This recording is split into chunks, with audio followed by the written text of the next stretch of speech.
Hello, आपका school mathematics classes में welcome है। देखिए, हम डिफरेंशियल इक्वेशन बता रहे थे, जिसमें हम आपको 2 वीडियो बनाए थे। जैसे कि एक में इंट्रोडक्शन बताए थे कि डिफरेंशियल इक्वेशन क्या होता है, और उसमें कुछ हम लोग डिग्री और ऑर्डर भी निकाले हैं, मतलब कुछ क्वेश्चन किए थे। इसके एक वीडियो और बनाए थे, तो उसमें भी हम लोग डिग्री और ऑर्डर निकाले, लेकिन उसमें different different type of question है। फिर देखिए, हम डिफरेंशियल इक्वेशन का ही एक वीडियो बना रहे हैं, आपको बता रहे हैं। इसमें भी देखिए क्या करना है, फाइंड ऑर्डर एंड डिग्री निकालना है। देखिए क्वेश्चन फर्स्ट में क्या लिखा हुआ है कि फाइंड ऑर्डर एंड डिग्री बताना है। अब देखिए क्वेश्चन में क्या दिया, पहला क्वेश्चन क्या है जो लिखे हैं। देखिए रूट अंडर आपका d square y d x square है इक्वल टू, ये आपका क्यूबिक रूट है d y d x plus 3 है। अब देखिए इसका हम सॉल्यूशन जब निकालेंगे, हमको ठीक है क्या लिखना है, ऑर्डर और डिग्री बताना है कि इसका ऑर्डर क्या होगा और इसका डिग्री क्या होगा, मतलब इसका हमको सॉल्यूशन बताना है। ठीक है, अब देखिए इसके लिए हम करेंगे क्या। देखिए क्वेश्चन फिर से लिखते हैं। देखिए तो क्वेश्चन आपका दिया हुआ है, ये आपका सेकेंड डेरिवेटिव है, मतलब डी स्क्वायर बाई है और डी एक्स का स्क्वायर है। ठीक है, इक्वल टू क्या है, ये आपका क्यूबिक रूट है, ये है 3, ये है डी वाई डी एक्स अब प्लस 3 है, प्लस 3। अब देखिए इसको हमको सॉल्व करने के लिए करना ये होगा कि जैसे ही इसका रेडिकल साइन हटाएंगे इधर का आपका, तो ये है आपका d y d x square हो जाएगा। ठीक है, और इसका रेडिकल साइन हटाएंगे तो पावर हमको 1/2 मिलेगा। इधर से रेडिकल साइन अगर हटा देते हैं तो क्या मिलेगा, डी वाई डी एक्स अब प्लस 3 है, और इसका पावर मिलेगा आपको 1/3। अब देखिए इसको हमको सॉल्व करना पड़ेगा। देखिए एक तरीका तो है कि हम एक एक करके इसको निकालें, कि एक बार क्या करें कि बोथ साइड स्क्वायरिंग कर दे, और फिर एक बार क्या करें कि बोथ साइड क्यूबिंग कर दे। और नहीं तो हम क्या कर सकते हैं कि सिर्फ पावर को इंटरचेंज कर दें, मतलब इस पावर को उठाकर इधर कर दें और इस पावर को उठाकर इधर कर देंगे तो बात बराबर है। क्योंकि हम जानते हैं, देखिए आप पढ़े होंगे कि मान लीजिए कि एक्स स्क्वायर है, अगर यहाँ पर 5 दिया हुआ है तो अगर एक्स का वैल्यू निकालेंगे तो क्या हो जाएगा, 5 पर पावर 1/2 हो जाता है। अब देखिए अगर हम ये देखें कि अगर बाई है और इस पर पावर अगर 1/2 है, और यहाँ पर मान लीजिए कि आपको हमको यहाँ पर दिया हुआ है, मान लेते कि यहाँ पर आपको 7 दिया हुआ है, तो अगर हम इसका पावर ट्रांसफ़र करें तो बाई पर पावर क्या हो जाएगा, 7 पर पावर देखिए 2 हो जाता है। तो इस तरह से मतलब पावर अगर स्क्वायर के फॉर्म में है, 2 है, तो पावर अगर आपका LHS से RHS में जा रहा है तो 1/2 होता है। अगर पावर 1/2 है, अगर हम उसको एक साइड से मतलब हमें LHS से RHS में ले जा रहे हैं तो फिर क्या होता है, जस्ट इसका रेसिप्रोकल हो जाता है, मतलब कि यहाँ 2 मिलेगा। तो हम चाहें तो ये भी कर सकते हैं कि इसका पावर को इधर ट्रांसफ़र कर दे, इसका पावर को इधर ट्रांसफ़र कर दे, तो मेरा काम हो जाएगा। और नहीं तो इसका अगर आप करना चाहते हैं तो करने के लिए यही तरीका है कि हम क्या करें कि पहले बार में क्या काम वही होगा, वैल्यू आपको वही मिलेगा, ऐसा नहीं कि चेंजिंग हो जाएगा। लेकिन इसको हम अगर करना चाहें तो और भी तरीका है। क्या करेंगे हम कि बोथ साइड स्क्वायरिंग कर देंगे। हम थोड़ा सा लिख देते हैं हल्का सा कि बोथ साइड, देखिए बोथ साइड पहले स्क्वायरिंग कर लेते हैं, बोथ साइड्स स्क्वायरिंग। ऐसे सब इसे समझाने के लिए बताया जा रहा है कि बोथ साइड स्क्वायरिंग। अगर इसमें बिग गेट देखिए अगर हम कर देते हैं तो हमको क्या मिलेगा, देखिए तो बोथ साइड स्क्वायरिंग करेंगे तो क्या मिलेगा, तो ये इधर तो आपका है D square y d x square है। ठीक है, पावर आपका कितना है 1/2 है, हम स्क्वायर कर रहे हैं, इसका मतलब पावर आपका स्क्वायर हो गया। चलिए बराबर इधर, इधर क्या है आपका डी वाई डी एक्स है प्लस 3 है, पूरे पावर आपका 1/3 है, 1/3 आपका है। अब पूरे का पावर फिर कितना हो जाएगा, हम स्क्वायर कर रहे हैं तो ये आपका 2 हो जाएगा। अब देखिए हम एक्सपोनेंट में पढ़े थे कि पावर पर पावर होता है तो मल्टीप्लाई हो जाता है, तो ये 2 से 2 कट जाएगा, यहाँ तो कट गया, तब बचा क्या आपको, देखिए तो बचा आपको यहाँ देखिए हो जाएगा आपका, तो ये हमको यहाँ से मिलेगा। देखिए यहाँ से जो वैल्यू हमको मिलने वाला है वो देखिए क्या मिलेगा आपको, तो यहाँ से वैल्यू हमको मिलेगा ये हो जाएगा आपका d square y d x square, और यहाँ पावर मल्टीप्लाई होगा तो क्या मिलेगा, देखिए डी वाई, ये डी एक्स हो जाएगा, अब प्लस आपका 3 हो जाएगा। अब पावर जब मल्टीप्लाई करेंगे तो 2/3 हो जाएगा। देखिए 2 क्या होगा, आपको 3 मिलेगा, ये मिलेगा। अब हम क्या करना चाहते हैं कि फिर ये 3 को, देखिए अभी पावर फ्रैक्शन में है तो हम इसका अभी हम आपको देखिए वहाँ लिखा था कि जब डिग्री हम लोग लिखते हैं या डिग्री या ऑर्डर कुछ भी लिखते हैं, ऑर्डर तो फ्रैक्शन में होता नहीं, लेकिन डिग्री और मान ली फ्रैक्शन में है तो वो फ्रैक्शन साइन को फ्री करना होता है। रेडिकल साइन, फ्रैक्शन जो भी आपका माइनस माइनस तो होता ही नहीं, तो ये सब हमको फ्री करना होता है, तो ही हम इसको हटाना चाह रहे हैं। तो यहाँ भी देखिए पावर फ्रैक्शन में है, तो अब इसको क्या करेंगे, हम बोथ साइड थोड़ा सा क्यूबिंग कर देते हैं। देखिए अब यहाँ पर हम क्या लिखेंगे कि बोथ साइड हम क्यूबिंग कर देते हैं, क्योंकि हमको 3 को हटाना है यहाँ से, तो लिख देते हैं कि बोथ साइड्स, इसे स्क्वायर किए थे, तो अब हम यहाँ पर क्या करते हैं कि आपका क्यूबिंग कर देते हैं। ठीक है, तो यहाँ से हो जाएगा आपका बिग गेट। अब देखिए क्या मिलेगा, तो अगर बोथ साइड हम क्यूबिंग करते हैं तो यहाँ हो जाएगा dx का, ये देखिए स्क्वायर हो जाएगा, और पूरे पर पावर हो जाएगा आपका क्यूब मिलेगा। और यहाँ अगर RHS में आते हैं तो d y plus d y d x हो जाएगा, अब प्लस 3 हो जाएगा आपका। और ये पावर देखिए यहाँ पर आपका 2/3 है, पावर कितना मेरा है 2/3। अब पूरे पर पावर हमको क्या करना है, क्यूब करना है। देखिए ये हो जाएगा। तो अगर यहाँ से हम देखें तो फिर हमको यहाँ से क्या मिलने वाला है, फिर यही चीज़ हो जाएगा, फिर पावर पर पावर चल रहा है तो मल्टीप्लाई के फॉर्म में, तो ये कट जाएगा। तो अब देखिए वैल्यू फाइनली हमको क्या मिला, देखिए फाइनली वैल्यू क्या मिला, तो फाइनली हमको जो मिला, देखिए क्या मिला आपको, तो ये D square y d x square. ठीक है, और इसका पावर कितना है 3 आपका है, इसका पावर कितना है आपका मिला 3। और यहाँ से हो जाएगा आपका डी वाई डी एक्स हो जाएगा, अब प्लस आपका 3 हो जाए, प्लस 3 हो गया। अब पावर कितना मिलेगा आपको, यहाँ पर देखिए पावर जो हो जाएगा ये आपको मिलेगा स्क्वायर हो जाएगा। देखिए यही होगा। अब देखिए हम अब यहाँ से हम लोग ऑर्डर और डिग्री बता सकते हैं। देखिए तो ऑर्डर कितना है, तो ऑर्डर इसका देखिए थे कि हाईएस्ट ऑर्डर है, तो ऑर्डर तो हमको 2 मिला। अगर इसका आंसर लिखना चाहें सॉल्यूशन में, तो इसका ऑर्डर हमको मिला, तो ऑर्डर कितना मिला, तो ऑर्डर हमको 2 मिला, क्योंकि सेकेंड ऑर्डर डेरिवेटिव है, तो ऑर्डर आपका 2 है।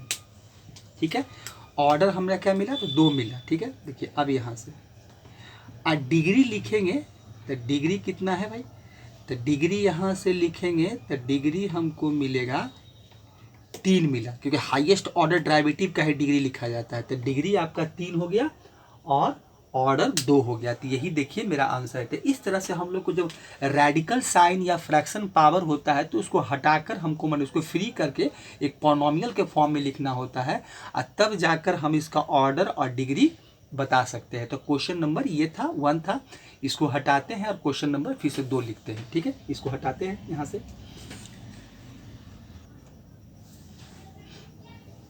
देखिए क्वेश्चन नंबर 2 क्या है आपका, देखिए यहाँ पर क्या है, D square y d x square हमारा सेकेंड डेरिवेटिव आपका है। यहाँ से क्वेश्चन नंबर 2 देखिए लिखे हैं वो डी स्क्वायर बाई आपका डी एक्स स्क्वायर है। ठीक है, प्लस आपका है बाई स्क्वायर, अब प्लस ये है ई पर पावर आपका डी वाई डी एक्स है, और इक्वल टू 0 है। देखिए अब इसका हमको लिखना क्या है, ऑर्डर लिखना है। ठीक है, तो ऑर्डर तो देख लें कि इस इक्वेशन में, डिफरेंशियल इक्वेशन में इसका जो हाईएस्ट डेरिवेटिव है ऑर्डर है वो आपका 2 है। ठीक है, चलिए अब हमको लिखना है डिग्री इसका, कि इसका डिग्री क्या है। तो देखिए डिग्री में जब लिखेंगे तो एक चीज़ देखिए हम पढ़े थे कि यहाँ पर देखिए ई पर पावर जो है डी वाई डी एक्स है, तो ये बताया गया है कि ई पर power D x D by d x कल बता भी रहे थे, अगर कॉस साइन के साथ अगर डी बाई डी एक्स है, लॉग के साथ डी बाई डी एक्स है, तो हम वहाँ पर डिग्री डिफाइन, इसको सॉल्व भी नहीं कर सकते हैं। ऐसा नहीं कि हम इसको सॉल्व कर देंगे तो हम इसको यहाँ से D by d x free कर देंगे, तो ये संभव नहीं है। तो यहाँ पर हाँ, जिसको सॉल्व करने लायक रहता है, ट्रिग्नोमेट्रिकल फॉर्म में हो या एक्सपोनेंशियल फॉर्म में हो, तब उसको आप निकाल सकते हैं, लेकिन हम इसको सॉल्व भी नहीं कर सकते, मतलब इसको हम फ्री नहीं कर सकते। इसके पहले क्वेश्चन कैसे देख रहे थे कि हम उसका रेडिकल साइन को फ्री कर सकते थे, हटा सकते थे, तो हटा दिए। उसके बाद हम उसका डिग्री और ऑर्डर बताया। ऑर्डर में कोई चेंजिंग नहीं आया, लेकिन डिग्री बदल गया उसका। डिग्री देखिए, अब उसका क्वेश्चन को देखेंगे, इसके जो पहले क्वेश्चन 1 बताया है, तो उसमें ऑर्डर में कोई चेंजिंग नहीं आया, लेकिन डिग्री उसका बदल गया। तो हम इस तरह से इसको सॉल्व भी हम कर नहीं सकते हैं, तो यहाँ पर ये संभव नहीं है। तो डिग्री यहाँ पर क्या हो जाएगा आपका, डिग्री यहाँ पर लिखेंगे तो डिग्री आपका देखिए क्या हो जाएगा, नॉट डिफाइन हो जाएगा। डिग्री हम जब लिखना इसका चाहेंगे तो डिग्री हमको मिलेगा नॉट डिफाइन, तो ये हो जाएगा आपका नॉट डिफाइन, मैं डिग्री हम इसका नहीं बता सकते हैं। तो ये इसका आंसर है, ठीक है। तो फिर इस क्वेश्चन को बस इसमें इतना ही करना था। डिग्री इसका देखिए 2 था, और ऑर्डर जो था आपका ऑर्डर 2 था, और डिग्री जो था इसका नॉट डिफाइन था। यही इसका आंसर हो गया, और कुछ करना नहीं है। आपको फाइंड ऑर्डर डिग्री दिखाना है, ठीक है। तो क्वेश्चन नंबर देखिए 2 था। देखिए यहाँ पर क्वेश्चन नंबर 3 क्या है, देखिए d4 बाई है, डी एक्स पावर 4 है, कॉस आपका d cube y d x cube equal to 0। देखिए यहाँ पर भी वही लिखना है, ऑर्डर आपको बताना है, ऑर्डर बताना है हमको। तो यहाँ पर देखिए इस पूरा अगर डिफरेंशियल इक्वेशन देखें तो इसमें जो मेरा ऑर्डर है वो 4 का है, मतलब 4th ऑर्डर डेरिवेटिव है। तो ये ऑर्डर आपका लिखेंगे तो ऑर्डर इक्वल टू 4 हो गया। और डिग्री लिखेंगे तो फिर यहाँ भी देखिए वही आ रहा है कि कॉस के साथ आपका ये जो एंगल होता है जहाँ पर एक्स होता है, तो वहाँ पर देखिए 3rd ऑर्डर डेरिवेटिव आ रहा है, तो यहाँ पर भी ये हो जाएगा मेरा नॉट डिफाइन हो जाएगा। यहाँ भी वही चीज़ मिलेगा, यहाँ भी आपका आंसर में क्या हो जाएगा, नॉट डिफाइन। तो इस तरह से हम सॉल्व कर देते हैं। तो क्वेश्चन नंबर 3 का यही सॉल्यूशन हो गया। अगर यहाँ पर लिख दें तो यही आपका सॉल्यूशन है। तो इस तरह से हम लोग इसको सॉल्व कर देते हैं। तो कुछ नहीं करना है, ऑर्डर विषय से बताते रहना है कि ऑर्डर क्या है। मतलब इसलिए बताया गया है कि हम लोग और भी जब कोई क्वेश्चन पढ़ते थे तो वहाँ तो ऑर्डर किसी अलजेब्रा के क्वेश्चन हुए ट्रिको में, तो वहाँ ऑर्डर नहीं, लेकिन वहाँ पर हम लोग डिग्री और पावर के बारे में पढ़ते थे। तो वही यहाँ पर डिफरेंशियल इक्वेशन, एक नया इक्वेशन इंट्रोड्यूस हमारे सामने हुआ है। तो इसीलिए हमको इसमें ऑर्डर और डिग्री की हमको पहचान करवा रहा है कि आप कैसे निकालेंगे और कैसे पहचानेंगे कि क्या है, ठीक है। तो अब देखिए बात, इसके बाद जो डिफरेंशियल इक्वेशन में पढ़ना है तो वो पढ़ना है सॉल्यूशन ऑफ डिफरेंशियल इक्वेशन। इसके बाद देखिए जो पढ़ना हम लोग को है तो वो आपको सॉल्यूशन ऑफ डिफरेंशियल इक्वेशन है, तो इसके बारे में पढ़ना था। इसको हटाते हैं और फिर सॉल्यूशन ऑफ डिफरेंशियल इक्वेशन के बारे में बताते हैं, ठीक है। इसको हटा देते हैं यहाँ से। देखिए इसके बाद हम लोग को पढ़ना था डिफरेंशियल इक्वेशन में सॉल्यूशन ऑफ डिफरेंशियल इक्वेशन। देखिए जब देखिए हम लोग कोई भी इसके पहले जो इक्वेशन पढ़ते थे, जैसे कि आपको बार बार देखिए बोल रहे हैं कि जो हम लोग अलजेब्रा के इसको इक्वेशन, ट्रिग्नोमेट्रिकल इक्वेशन, तो उसका हम लोग क्या करते थे, सॉल्यूशन निकालते थे। तो यहाँ भी आपको सॉल्यूशन पढ़ना है, लेकिन यहाँ जो सॉल्यूशन ऑफ डिफरेंशियल इक्वेशन होता है तो 2 तरह के होते हैं। एक कौन कौन होता है, एक पर्टिकुलर सॉल्यूशन होता है और एक होता है जो जनरल सॉल्यूशन होता है। देखिए पर्टिकुलर सॉल्यूशन में क्या होता है कि जो आर्बिट्ररी कांस्टेंट जो होता है, तो इसमें क्या होते हैं कि आर्बिट्ररी कांस्टेंट आपको नहीं होते हैं, क्योंकि उसका एक जो कांस्टेंट होता है उसका एक पर्टिकुलर वैल्यू दिया रहता है। तो हम यहाँ पर लिख देते हैं कि आर्बिट्ररी कांस्टेंट, यहाँ पर देखिए हिंदी में ही लिख देते हैं, देखिए यहाँ पर लिख देते हैं कि आर्बिट्ररी कांस्टेंट आपका नहीं होते हैं, नहीं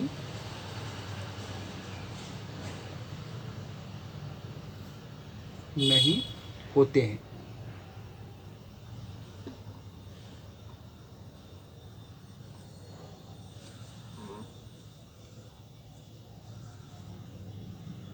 नहीं होते हैं। देखिए इसमें क्या होता है कि आर्बिट्रेरी कांस्टेंट आपको जो होता है वो नहीं होता है, बस यही देखिए यहाँ पर खाली देते हैं कि नहीं होता है, बस छोड़िए ना होते हैं क्या, ये लिख देते हैं। जो सिंपल आपका लैंग्वेज है कि आर्बिट्रेरी कांस्टेंट नहीं होता है, नहीं होता है। इसमें क्या होता है कि आर्बिट्रेरी कांस्टेंट आपका बस यही ध्यान देना है कि इसमें आर्बिट्ररी कांस्टेंट होता है, बस इसमें आपका आर्बिट्ररी कांस्टेंट होता है। देखिए अब देखिए, अब इसका एक एग्जांपल की तरह समझें, एक एग्जांपल के तौर पर कि अब देखिए मान लेते हैं कि कोई डिफरेंशियल इक्वेशन है, कुछ भी मान लेते हैं, इसे हम लोग आगे देखेंगे उसका। तो इसमें हम लिखे कि पर्टिकुलर सॉल्यूशन जो होता है उसमें आर्बिट्रेरी कांस्टेंट नहीं होते हैं, और जनरल सॉल्यूशन जो लिखे हैं इसमें आर्बिट्रेरी कांस्टेंट लिखे हैं कि भाई इसमें आर्बिट्रेरी कांस्टेंट आपका होता है। ठीक है, अब देखिए इसमें होता है, तो अब इसे मान लेते हैं कोई हम डिफरेंशियल इक्वेशन सॉल्व किए, हमको मान लेते हैं कि डिफरेंशियल इक्वेशन सॉल्व किए तो हमको एक वैल्यू आया, इसे मान लीजिए कि कुछ वैल्यू हमको लिख देते हैं, इसे मान लेते हैं कि 5x मिला अब प्लस हमको c मिला, मान लेते हैं हम सॉल्व किए तो हमको ये चीज़ मिला। तो अगर इसको कोई डिफरेंशियल इक्वेशन को सॉल्व किया और y equal to 5x plus c मिला, तो यहाँ देखिए अब इसमें से ये देखना है कि जो सॉल्यूशन आपका मिला है वो है कौन सा सॉल्यूशन होगा, वो पर्टिकुलर सॉल्यूशन होगा या जनरल सॉल्यूशन होगा। तो यहाँ देख रहे हैं कि y equal to 5x plus c है, तो यहाँ c ही आपका आर्बिट्रेरी कांस्टेंट है, जो कि c का वैल्यू कुछ भी हो सकता है। तो इसका मतलब ये हो गया कि ये जो सॉल्यूशन है वो आपका क्या है, जनरल सॉल्यूशन है। ये मेरा जो है ये क्या है, ये जनरल सॉल्यूशन हुआ, जिसमें आर्बिट्रेरी कांस्टेंट कुछ भी हो सकता है, ए बी सी कुछ भी हो सकता है, लेकिन उसमें उसका वैल्यू हम नहीं जानते क्या होगा, कुछ ही वैल्यू हो सकता था। सी का वैल्यू क्या होगा, +-2 होगा, 4 होगा, 5 होगा, 7 होगा, हम नहीं जानते हैं। तो इसका मतलब हो गया कि ये जो देख रहे हैं ये आपका जनरल सॉल्यूशन है। अगर इसी को थोड़ा सा ऐसे लिख दें कि ठीक है y इक्वल टू 5x है, ठीक है, आइए मान लेते हैं c का वैल्यू माइनस मान लीजिए कि आपका चलिए 8 है, तो ये अगर c का वैल्यू यहाँ आर्बिट्रेरी कांस्टेंट जो है वो एक जो constant c a b c के फॉर्म में है या c1 c2 है, तो वो नहीं होके अब एक पर्टिकुलर वैल्यू यहाँ पर इसका 8 है, तो ये मेरा जो होगा वो पर्टिकुलर सॉल्यूशन होगा। तो यही इसमें थोड़ा सा हमको देखना है कि ये क्या होगा, ये हो जाएगा आपका पर्टिकुलर सॉल्यूशन हो जाएगा, ये चीज़ है। तो ये हो गया, तो ये इसके लिए हो गया, तो यहाँ से यही होता है। तो ये मेरा हो गया आपका जनरल सॉल्यूशन, जिसमें आर्बिट्रेरी का, अब उसमें 1 हो सकते हैं, 2 हो सकते हैं, 3 हो सकते हैं, इन्हें तक हो सकते हैं, कुछ भी हो सकता है। ये ऐसा नहीं कि एक ही कांस्टेंट रहेगा, हो सकता है 2 कांस्टेंट रहे, 3 रहे, 4 रहे, 5 रहे, कुछ भी हो सकता है। अब यहाँ पर यहाँ जब पर्टिकुलर सॉल्यूशन में आते हैं तो उसी कांस्टेंट का यहाँ वैल्यू होता है कि आपके पास उसका वैल्यू क्या है। तो यही होता है मेरा, ये इसी को हम लोग बोलते हैं कि भाई देखिए जो पर्टिकुलर वैल्यू है, तो यही। अब और भी एग्जांपल लिया जा सकता है, इसे कि मान लेते हैं कि देखिए और भी एक एग्जांपल दिखाते हैं। इसे मान लीजिए हम कोई भी, मान लीजिए कि हम कोई डिफरेंशियल इक्वेशन को सॉल्व किए तो हमको ये मिला, मान लीजिए कि a मिला और साइन मान लीजिए कि आपका x प्लस b मिला, ठीक है। हम इस सॉल्यूशन किसी का निकाले, डिफरेंशियल इक्वेशन को सॉल्व किए, बस खाली समझना है और कुछ इसमें नहीं कि भाई कि ये होगा कि नहीं होगा, ये सब अभी नहीं दिमाग लगाना है हम लोग को, बस खाली समझना है कि कोई डिफरेंशियल इक्वेशन को मान लीजिए हम सॉल्व किए, कोई फंक्शन था, कोई कर्व था, उसको हम सॉल्व किए, हमको ये मिल गया, ठीक है, ये मिल गया तो भाई ठीक है, सॉल्यूशन निकाले, हमको आ गया। तो अगर यहाँ देखा जाए तो यहाँ ए भी एक आर्बिट्रेरी कांस्टेंट है, बी भी देखिए आपका आर्बिट्रेरी कांस्टेंट है। तो ये इसका मतलब है कि यहाँ पर अगर कोई पूछेगा कि भाई ये कौन सा सॉल्यूशन आप निकाले, तो हम बोलेंगे कि देखिए ये मेरा जो था ये आपका जनरल सॉल्यूशन है, ठीक है।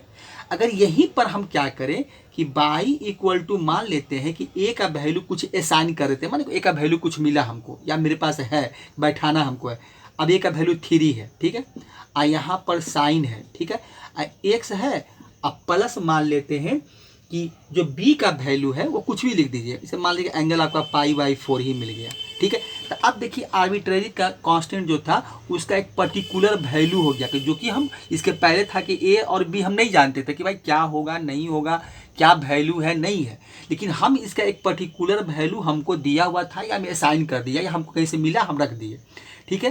तो अब ये मेरा जो हो गया ये आपका पर्टिकुलर सॉल्यूशन हो गया। तो इसी को हम लोग बोलते हैं कि जनरल सॉल्यूशन और पर्टिकुलर सॉल्यूशन, इतना ही समझना है।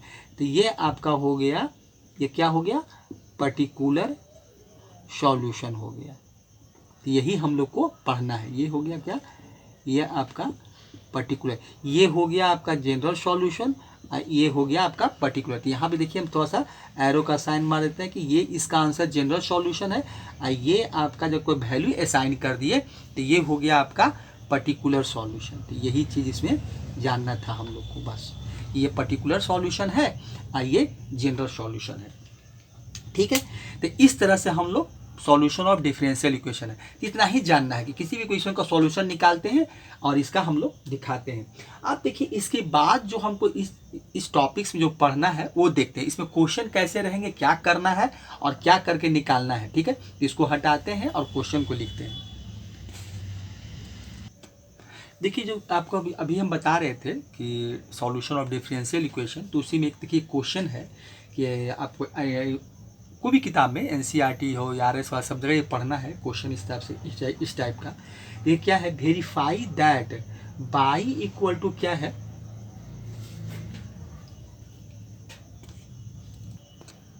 अब देखिए इसमें हमको करना क्या है क्वेश्चन में, ये क्वेश्चन कुछ अधूरा था इसीलिए हम लिखे हैं। देखिए वेरीफाई दैट क्या था कि y equal to a cos x है माइनस बी साइन एक्स है, is a solution of differential equation क्या है कि आपका d square y d x square plus y equal to 0। अब देखिए ये हमको यहाँ ये दिखाना है कि भाई से वेरीफाई करना है कि ये जो आप देख रहे हैं कि A cos X B sine x है, तो इसका क्या, यही इसका सॉल्यूशन है। वेरीफाई करने का मतलब क्या, हम यही ना करेंगे भाई कि यहाँ से बाई का वैल्यू दिया हुआ है और बाई का वैल्यू का हम क्या करेंगे, जो यहाँ पर सेकेंड ऑर्डर डेरिवेटिव है अब प्लस बाई का जो वैल्यू है वो LHS में रखेंगे तो हमको RHS का वैल्यू मिलना चाहिए। यही करना, पहले भी यही काम करते थे। किसी भी मान लीजिए कि आपका इक्वेशन का जो उसका सॉल्यूशन होता था या सॉल्यूशन निकालते थे तो वेरीफाई क्या करते थे कि हम LHS में वो वैल्यू रखते थे। मान लो कोई आपका क्वाड्रेटिक लीनियर इक्वेशन है तो लीनियर इक्वेशन 1 वेरिएबल है, तो हमको ये बताया गया था कि हम उस इक्वेशन को सॉल्व करते थे। पहले लिखा जाता था सॉल्व एंड वेरीफाई, तो पहले उसको सॉल्व कर लेते थे और सॉल्व करने पर जो एक्स का वैल्यू आता था वो आपका LHS में रखते थे और RHS बराबर वो आना चाहिए था। तो इसका मतलब कि वो जो हम सॉल्यूशन उसका निकालें, एक्स का वैल्यू निकालें, वो मेरा सही है। तो यहाँ भी देखिए वही करना है, वेरीफाई करना है। देखिए वेरीफाई पहले क्या करेंगे, पहले हम वैल्यू निकाल देते हैं, उसके बाद वैल्यू को इसमें पुट करेंगे। देखिए तो वैल्यू आपको निकालेंगे तो क्या मिलेगा आपको, देखिए यहाँ से। तो अब हम क्या करते हैं, देखिए बाई इक्वल टू क्या आपको दिया हुआ है, हमको दिया हुआ है कि बाई इक्वल टू आपका है ए है और ये आपका कॉस एक्स है।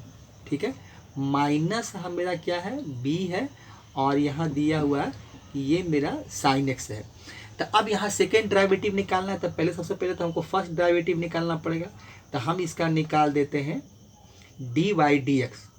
तो ये तो दोनों दो आर्बिट्रेरी कांस्टेंट है, तो ये तो ऐसे ही रह जाएगा। तो यहाँ हो जाएगा आपका माइनस, हम आगे लगा देते हैं तो ये ए हो जाएगा और कॉस एक्स का डेरिवेटिव निकालेंगे तो ये हो जाएगा मेरा वही माइनस साइन एक्स, तो माइनस आगे लगा दिए। ठीक है, अब यहाँ माइनस आपका बी है और ये हो जाएगा आपका साइन एक्स का क्या हो जाएगा डेरिवेटिव कॉस एक्स हो जाएगा। तो ये हम फर्स्ट डेरिवेटिव निकालें। अब इसके बाद हमको निकालना सेकेंड डेरिवेटिव। देखिए सेकेंड डेरिवेटिव निकालते हैं तो लिखते कैसे हैं, इसको भी देखिए देखना चाहिए। अब देखिए होता क्या है कि अभी हम बाई था तो बाई का जो आपका था उसका डेरिवेटिव लिखे। अगर सेकेंड डेरिवेटिव निकालना है तो इसको ऐसे लिखते हैं कि डी वाई डी एक्स और यहाँ होता है आपका डी वाई डी एक्स हो जाता है। देखिए यही काम करते हैं। अब यहाँ पर इसी को हम लिखते कैसे हैं, तो इसी को लिख देते हैं कि डी स्क्वायर, यही डी और जो डी होता है डी स्क्वायर बाई हो जाता है। और इसको लिखने के लिए तरीका बताया गया कि डी एक्स का स्क्वायर होता है, यही तरीका है। अब यहाँ पर हम लोग क्या करेंगे, इसका फिर डेरिवेटिव निकालेंगे। तो ए माइनस तो रहेगा ही, माइनस ए और साइन का हम जानते हैं कि आपका क्या होता है कॉस होता है। तो यहाँ से मिल जाएगा आपको कॉस एक्स हो जाएगा और यहाँ हो जाएगा, यहाँ से आपको क्या मिलेगा, देखिए यहाँ माइनस बी है तो माइनस बी और कॉस का हम जानते हैं कि माइनस साइन एक्स होता है, तो मल्टीप्लाई आपको मिल जाएगा माइनस आपको मिल जाएगा साइन एक्स हो जाएगा। तो यहाँ से वैल्यू हमको क्या मिला, अगर इसको हम सॉल्व करें तो हमको देखिए क्या मिला यहाँ से। तो हम एक चीज़ यहाँ से देख रहे हैं क्या कि अगर इसको थोड़ा सॉल्व करें कि ये देखिए यहाँ क्या है, ये आपका अगर यहाँ से क्या करें कि माइनस ए है और कॉस एक्स है, ठीक है। और फिर एक क्या है कि माइनस मल्टीप्लाई माइनस प्लस हो जाएगा, तो ये प्लस हो जाएगा, बी मिलेगा, और ये हो जाएगा आपका साइन एक्स हो जाएगा।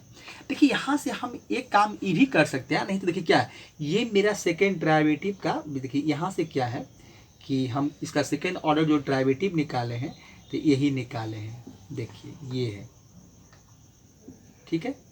चलिए अब यहाँ पर हम चाहे तो इसको ऐसे भी सॉल्व कर ले, एक तरीका और है। अब देखिए हम चाहते हैं कि इसको वेरीफाई करना है, तो हम सेकेंड डेरिवेटिव निकाल लिए। अब देखिए LHS से मेरा क्या है, तो LHS में दिया हुआ है कि LHS इक्वल टू है आपका सेकेंड डेरिवेटिव, ठीक है, और dx का स्क्वायर है, d ये हो गया, अब प्लस बाई है। अब इसका हम वैल्यू पुट करते हैं, तो इसका वैल्यू हम निकाल के लाए हैं क्या कि a minus A cos x हो गया, अब प्लस मेरा है b साइन एक्स है, ठीक है। अब प्लस बाई का वैल्यू, तो बाई का वैल्यू तो हमको ऊपर दिया हुआ है, तो बाई का वैल्यू क्या था आपका a कॉस एक्स है, और माइनस आपका b साइन एक्स है, b साइन एक्स है, देखिए ये है, ठीक है। अब यहाँ से देखिए क्या होगा, अब हम देख रहे हैं कि एक मेरा माइनस ए कॉस एक्स है, एक को प्लस में है, तो ये कैंसिल आउट हो जाएगा। फिर देख रहे हैं कि b साइन एक्स प्लस में है, और फिर माइनस b साइन एक्स यहाँ भी है, तो ये कट गया।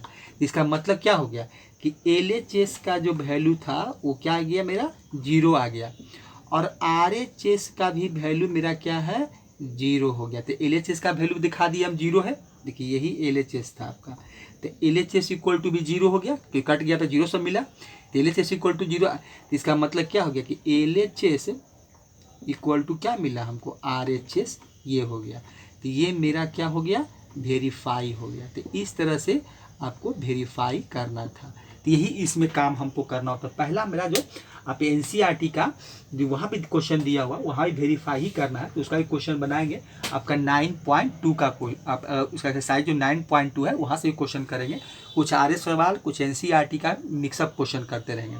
तो इस तरह से वहाँ भी दिया हुआ कि आपको वेरीफाई करना है, तो इस तरह से क्वेश्चन नंबर फर्स्ट आपका यही था, ठीक है। तो आपको हम बताए हैं,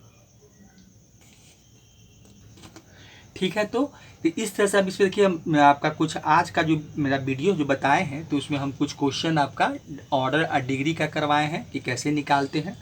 फिर उसके बाद बताए कि सॉल्यूशन ऑफ डिफरेंशियल इक्वेशन क्या होता है, और उसमें हम एक क्वेश्चन किए हैं। फिर अगला जो इसका वीडियो बनाएंगे तो फिर इसमें हम इसी टॉपिक्स पर हम फिर इसमें नए नए क्वेश्चन देखेंगे, ठीक है। थैंक्स, अगली वीडियो में फिर से मिलते हैं।